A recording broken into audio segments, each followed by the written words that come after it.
When I was about 10 years old, I had an incredibly vivid nightmare that a huge, severed hand was chasing me through a dark labyrinth. I remember how it reached out, as if it wanted to grab me.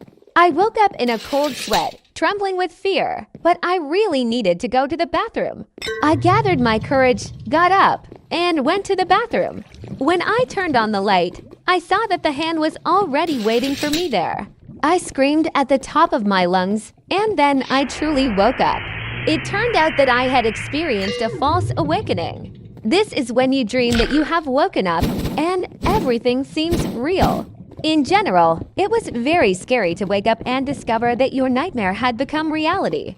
I lay in bed, trying to calm down. My heart was pounding as if someone were knocking at the door.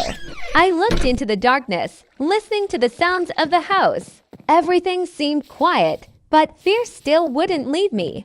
I couldn't believe that it was just a dream. I decided that I needed to check if everything was okay in the bathroom, even though that was the last thing I wanted to do. Gathering my courage, I got up and carefully approached the door. I slowly opened it and peeked into the hallway. Nothing was visible, just dark shadows that seemed even more ominous after my nightmare. I took a step forward and headed toward the bathroom. As I approached, the rustling sound grew louder.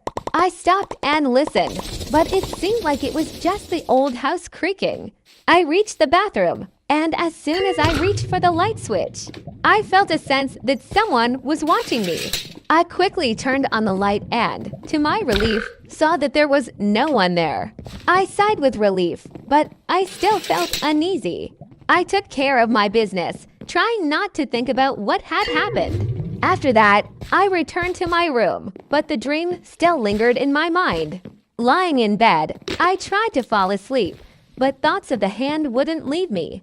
I closed my eyes and began to recall how it all started. The moment I saw the hand, it seemed so realistic. I remembered how it moved, as if it could sense me. I tried to convince myself that it was just a dream, but the more I thought about it, the more fear gripped me. Suddenly, I heard a noise that made me freeze. It was a quiet rustling, as if someone was moving down the hallway. I froze, listening, but it seemed like it was just the sound of the old house. I slowly made my way to the door and pressed my ear against it, straining to hear. At first, I heard nothing, but then I heard the rustling again. I felt a chill run down my spine. I slowly reached for the doorknob and opened it. There was no one in the hallway, but I noticed that the light in the bathroom was on. I remembered that I had turned it off when I came back. Gathering my courage, I headed to the bathroom. Turning on the light, I saw that everything was in its place. I looked in the mirror and saw my frightened face. I tried to calm myself, but fear still clung to me.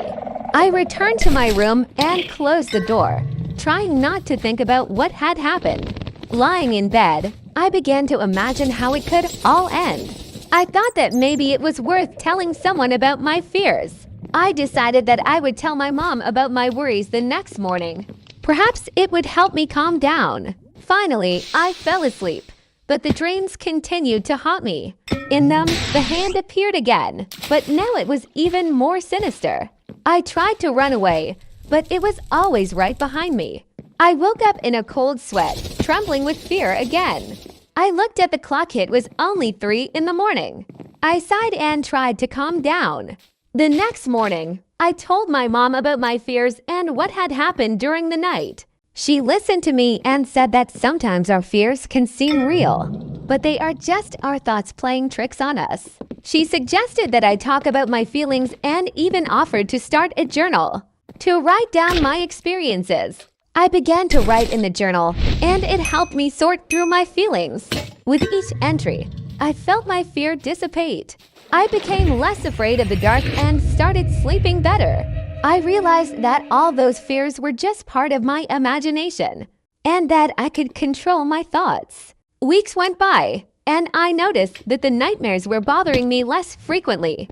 I learned to cope with them, and even if they returned, I knew I could handle it.